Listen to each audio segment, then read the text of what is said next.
मित्रों, एक सवाल उठा था बीच में कि हम प्रश्न इतने कठिन क्यों बनाते हैं। उस पे थोड़ी सी बात करेंगे। एक्चुअली 20 प्रश्न थे GS3 के इस फुल एंड टेस्ट में। इससे पहले GS3 के ही 4 सेक्शनल टेस्ट हो चुके थे, सिक्योरिटी के, डिजास्टर मैनेजमेंट के, एनवायरनमेंट के, इकोनॉमी के।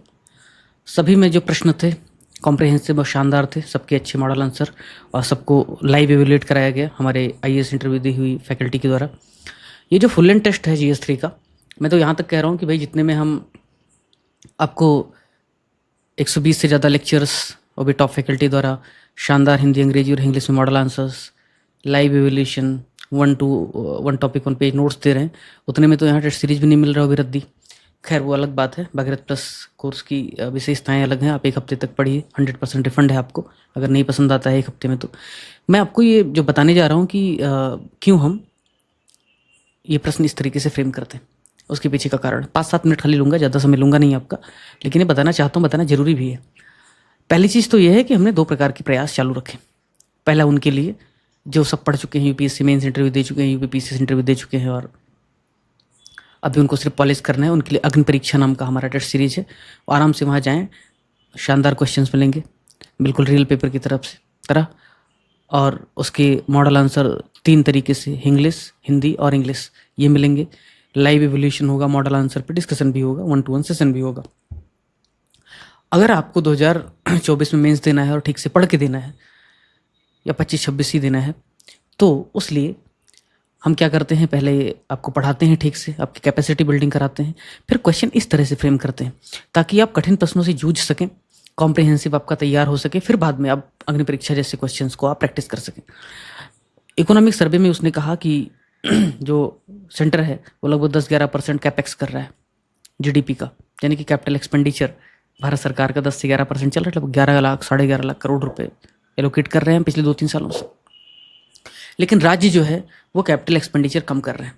कोई भी स्टेट, कोई भी इकोनॉमी अगर कैपिटल एक्सपेंडिचर नहीं करेगी तो उसके ड्यूरेबल एसेट नहीं क्रिएट होंगे, हाईवे, सुपरवे, फ्लाईओवर्स, हॉस्पिटल्स, ये सब नहीं बनेंगे। इसकी वजह से ईज ऑफ लिविंग और ईज ऑफ डूइंग बिजनेस हो नहीं पाएगा।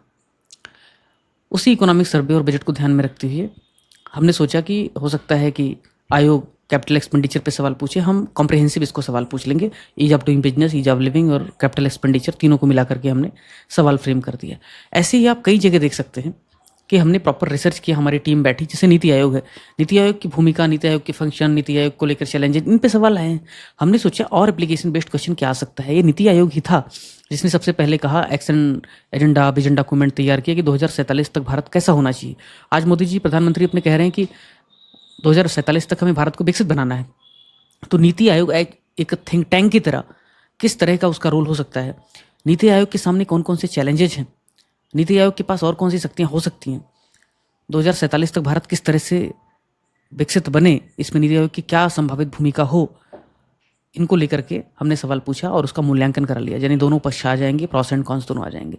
तो नीति आयोग पर इस तरीके से एप्लीकेशन बेस्ड क्वेश्चन करने के बाद आपके पास कुछ नहीं बचेगा नीति आयोग में और पढ़ने के लिए।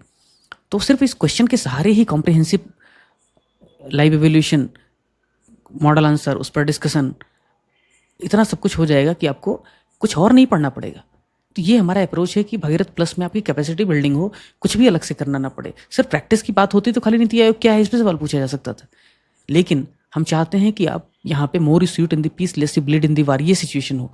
और प्लस जो क्वेश्चन बनाते हैं वो क्या प्रेडिक्शन हो सकता है, कैसे संभावित सवाल आ सकते हैं, उनका ज़्यादा ध्यान रखते हैं। मैं कहता हूँ बार बार कि मेंस में सिलेबस डिफाइंड है, ज़्यादा आसान है प्रेडिक्शन करना। शोध श्रृंखला का जो हमने बुकलेट जारी किया है, आपने देखा ही होगा, क्वेश्चन क्यों पूछे गए इसके कारण बताए हैं, क्या पूछा जा सकता है ये भी बताया है। ये इसलिए क्योंकि प्रीलिम में अंडर देश का कुछ भी पूछता है, लेकिन मेंस में सिलेबस डिफाइंड होने की वजह से जनरली क्वेश्चन प्रेडिक्ट किया जा सकता है। तो हम चाहते हैं हमारे जो भी क्वेश्चन हैं डायरेक्ट इनडायरेक्ट वो वहाँ पे हिट हों मेंस के, ये हमारा उद्देश्य है, ताकि आपने अगर उतना भी किया है तो कम से कम आपका काम हो सके। ऐसे कई सारे सवाल हैं उनके पीछे का कारण। जैसे मैं अभी बता रहा था कि भाई इंडिया में अनएम्प्लॉयमेंट एक बड़ी समस्या है। भारत सरकार क्या कहती है, भारत सरकार कहती है कि अनएम्प्लॉयमेंट 3-4% है। वहीं CMIE का डेटा कहता है कि भारत में ये 9% के आसपास।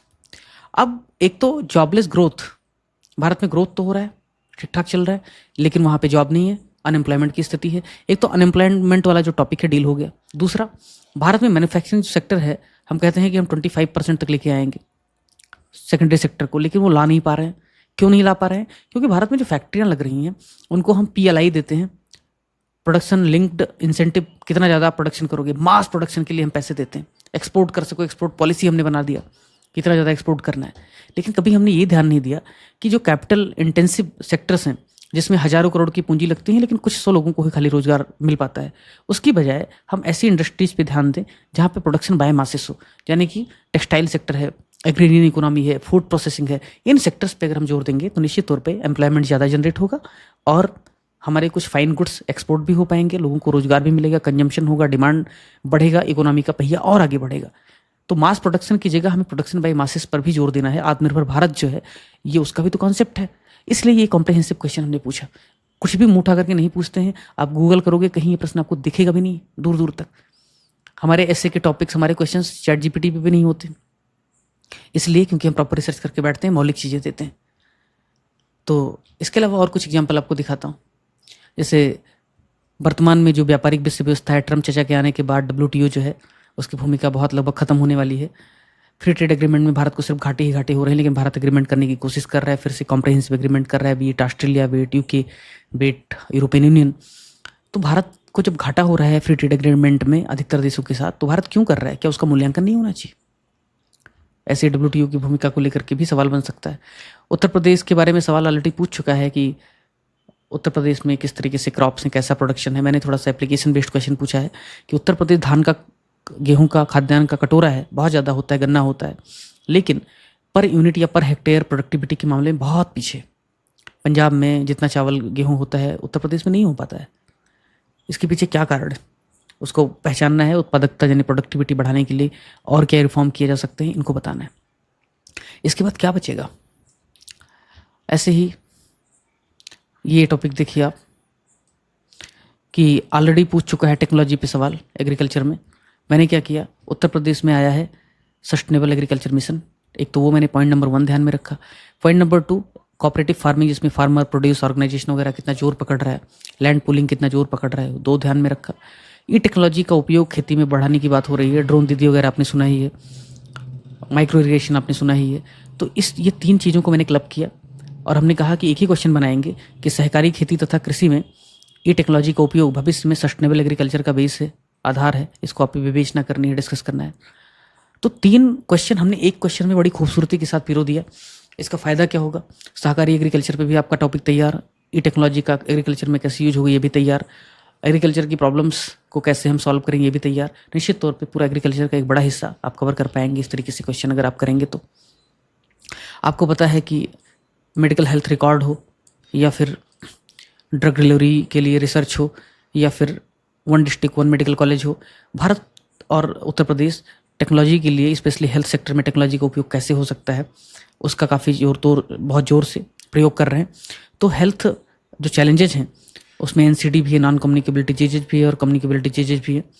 उससे निपटने के लिए टेक्नोलॉजी, चाहे फिर वो टेलीपैथी हो, टेलीमेडिसिन हो, टेलीथेरेपी हो, कुछ भी हो, हम या फिर जीन थेरेपी हो, जीन एडिटिंग हो, कोई भी चीज़ जो हेल्थ के चैलेंजेस से निपट सकती है, उसमें टेक्नोलॉजी क्या रोल निभा सकता है, इस पे हमने कॉम्प्रिहेंसिव सवाल पूछा है। और अगर आप देखेंगे तो आपके साइंस एंड टेक में एक टॉपिक साफ साफ है कि हमारे रोज के जीवन में साइंस किस तरह से भूमिका निभा सकता है, तो इसलिए भी सवाल पूछा है। कुल मिलाकर के इस सेशन को ज़्यादा लंबा नहीं करेंगे पूरा, अगर हम चलिए लास्ट क्वेश्चन डिस्कस कर लेते हैं कि अब देखिए यहाँ पे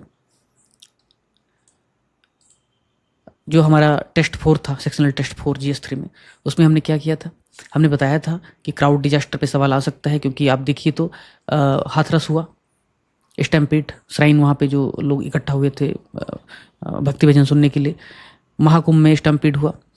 उत्तर प्रदेश हो या भारत का कोई और हिस्सा, अक्सर वहाँ पे भगदड़ होती है, लोगों की मौतें होती हैं, जनहानि की ज़्यादा नुकसान होता है। तो क्राउड डिजास्टर पे सवाल एक संभावित सवाल है, चूँकि वो भी डिजास्टर ही है। 2024 का जो डिजास्टर मैनेजमेंट एक्ट में अमेंडमेंट आया, इसलिए भी महत्वपूर्ण है। हमने कहा क्राउड डिजास्टर तो हमने कवर कर लिया है, अब आओ हम हीट वेव और ह्यूमन वाइल्ड लाइफ कन्फ्लिक्ट पे भी चर्चा कर लेते हैं। उत्तर प्रदेश ने ह्यूमन वाइल्ड लाइफ कन्फ्लिक्ट को डिजास्टर डिक्लेयर किया है, हीट वेव भी एक बड़ी समस्या बनी हुई है। तो क्यों ना हम, जब जून में सवाल हो रहा होगा उस समय हीट वेव अपने जोर पे होगा, तो क्यों ना हम इस पे सवाल फ्रेम करें और डिजास्टर मैनेजमेंट के एक बड़े टॉपिक से 2-4 कर लें पहले ही। ऑलरेडी अर्बन फ्लड, साइक्लोन, इन सब पे हमने कवरेज कर लिया है। इसको कवर करने के बाद सिलेबस भी आपका पूरा हो जाएगा। तो कहना यही है कि कॉम्प्रिहेंसिव कंटेंट, शानदार रिसर्च, लेक्चर्स, सेक्शनल टेस्ट, फिर फुल लेंथ टेस्ट, उसका मॉडल आंसर डिस्कशन, उसका लाइव इवोल्यूशन, इसके बाद कुछ नहीं बचता है करने को। इतना कर लीजिए बहुत है। और जितने कम रिसोर्सेज में ये इंस्टीट्यूट करवा रहा है, ये समझ लीजिए ये फिलैंथ्रोपिकली हो रही है। फिर भी अगर आपको नहीं पता है, और हमारे जिनको पता है वो सीधे एडमिशन लेते हैं क्योंकि उनको पता है इससे बेहतर कुछ मिलेगा नहीं। अनफॉर्चुनेटली हमारी रीच नहीं है, हम यूट्यूब पे कंटेंट तक नहीं बना पाते हैं। क्यों नहीं बना पाते हैं? क्योंकि हमारे पास समय ही नहीं है। हमारी जितनी फैकल्टी 12-13 लोग टीम मेंबर्स हैं, सब लगे हुए हैं भगीरथ प्लस को, इंद्रधनुष को सर्व करने के लिए। अग्नि परीक्षा टेस्ट सीरीज का अलग से कंटेंट डेवलप हो रहा है, तो सारी टीम उसमें लगी, इसलिए हम प्रचार नहीं कर पा रहे हैं। आपसे आग्रह है कि अगर आप एक्चुअली में चाहते हैं कुछ परिवर्तन आए, ये सत्याग्रह है, मैं बार बार कहता हूँ, एक बार आप हमारे टेलीग्राम चैनल पे ज्वाइन कीजिए एडमित्रेय के। आप हमारा एडमित्रेय का एप्लीकेशन डाउनलोड कीजिए। किसी भी कोर्स में, चाहे भगीरथ प्लस मेंस का हो, जो भी आपकी ज़रूरत हो। अगर आप 2024 में मेंस दे रहे हैं तो भगीरथ प्लस ज्वाइन कीजिए। 2025-26 में दे रहे हैं तो इंद्रधनुष आप ज्वाइन कीजिए। दोनों जगह दोनों चीज़ें मिलेंगी। इंद्रधनुष में प्री और मेंस पूरा ठीक से पढ़ाया जाएगा। भगीरथ प्लस में, अभी भगीरथ प्लस में पूरा मेंस पढ़ाया जा रहा है, लेकिन उनके लिए पूरा प्रीलिम और इंद्रधनुष का कोर्स फ्री है। आप वहाँ जाइए, एनरोल कीजिए, 1 हफ्ते तक पढ़ के देखिए। नहीं पसंद आता है आप रिफंड ले लीजिए, 100% रिफंड की पॉलिसी है हमारी। लेकिन आप और अपने दोस्तों को बताइए कि इस तरीके का प्रयास हम कर रहे हैं, और इससे फ़ायदा क्या होगा, हमारे पास रिसोर्सेस आएंगे ताकि हम आपको बेहतर सर्व कर सकें। इतना सारा रिसर्च, इतने टीम के खर्चे ऐसे नहीं चल पाएगा, सस्टेनेबल नहीं है। लाइव इवोल्यूशन बहुत बहुत बहुत डिमांडिंग है, बहुत कॉस्टली है। तो प्लीज़ आप आइए, एडमिशन लीजिए, पढ़िए। अगर आपको अच्छा लगता है तो ठीक है। इंस्टीट्यूट की पॉलिसी है कि 100% आपको रिफंड देता है। मेरे जैसे लोग, मनीष जैसे लोग, कुछ और लोग हैं जो फ्री सर्विसेज दे रहे हैं इस इंस्टीट्यूट को, ताकि कुछ तो लोगों की लाइफ में वैल्यूएडिशन कर सके, चेंजेज ला पाए उत्तर प्रदेश पीसीएस में या बाकी और सर्विसेज में जो प्रॉब्लम है उससे निपट सकें। यूपीएससी में भी इस लेवल का गाइडेंस नहीं उपलब्ध है। बड़ी कोचिंग्स पैसे लेते हैं लेकिन कोई रिस्पॉन्ड नहीं करता है। हम रियल टाइम पे, हमारी टीम आपको रीच करती है, आपकी हेल्प करती है। तो आप आपको दीपो भवा, अपने विवेक से आप चुनाव कीजिए, लेकिन उसके अलावा पहले आप ट्रस्ट कीजिए, आइए, और अंत में आपके रिफंड तो 100% आपको मिलने का अधिकार है ही, राइट टू रिफंड है ही। बस इतना ही कहना है। अगर पसंद आए तो आप किन्हीं भी कोर्सेज में एनरोल कर सकते हैं। कोई और दिक्कत हो तो टेलीग्राम आईडीज दी हुई है, नंबर दिया हुआ है, कांटेक्ट कीजिए। और हमारे किसी भी प्रयास में, फिर चाहे वो टेस्ट सीरीज है, अग्नि परीक्षा, चाहे फिर वो भगीरथ प्लस का प्रोग्राम है जो बहुत सुपर डुपर हिट है, 650 से ज़्यादा लोगों ने एडमिशन ले लिया है, या फिर आप अब देखिए, आप यहाँ पे 120 से ज़्यादा मेंस के लाइव लेक्चर्स हैं, बेसिक और एडवांस दोनों। बाईलिंगुअल है, एक्चुअली बाईलिंगुअल कहना गलत होगा, ट्राईलिंगुअल है। हिंदी अंग्रेजी में तो अलग अलग होता है, ये इंग्लिश में भी होता है, ऊपर अंग्रेजी नीचे हिंदी, उसी से लेक्चर होता है। लाइव आंसर राइटिंग है, लाइव एवेल्युएशन है। एक्चुअली ऐसा नहीं कि कुछ भी कॉपी में कॉपी पेस्ट कर दिया एआई से, आमने सामने बैठकर गूगल मीट पे आपका एवेल्युएशन होता है, घंटों चलता है। कॉपी चेकिंग के फ्रॉड का ईमानदार विकल्प है। 1 पेज 1 टॉपिक नोट्स और कॉम्प्रिहेंसिव नोट्स की संकल्पना है। सेक्शनल टेस्ट होते हैं अलग अलग टॉपिक के, फिर फुल लेंथ टेस्ट होता है, और ये प्रक्रिया आप सब देख रहे हैं। आप कॉल कीजिए, मैसेज कीजिए, कोई दिक्कत हो तो मुझे भी मैसेज कीजिए टेलीग्राम पे। बहुत बहुत आभार आपका। अब ये मॉडल आंसर थोड़ी देर में डिस्कस कर रहे हैं, उसके पहले ये आपको आपसे बात करनी थी, इसलिए वीडियो बनाना पड़ा। धन्यवाद।